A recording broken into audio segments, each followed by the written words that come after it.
هتجيب ايه؟ هتجيب لها حفنة تراب من تحت رجلك وتحطها لها في منديل حرير وتقفل المنديل الحرير على حفنة التراب وتربطه بفيونكة حمراء. خد يا ست. كفايه. انت ليه بتهربي مني؟ كفايه كفايه. لو ممكن تقبلي مني الهديه المتواضعه دي؟ ايه ده؟ ليه ناخد مسكن والراجل موجود؟ نعمة ربنا في الأرض. طب عندك حب هان؟ ايه؟ حب هان.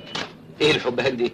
أو اللي أنا بقوله إن أنت دلوقتي تكتمي نفسك وتموتي مكتومة. يا باين عليها نبيها ما شاء الله. فلو جبتي ولد من جوزك محمد هتسميه أشرف. أشرف؟ ده اسم غريب قوي. ماله أشرف؟ وتغذيتي غذاء مفيد هيطرح في شعرك البركة. انت عايشة طول عمرك بتسريحة الأناناسة وكلنا عايشين بتسريحة الأناناسة. كفايه يا استاذ سيد. انت عشان مش هتبقى كحه وبس.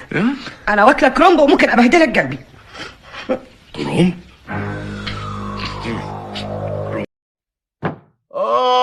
كملت.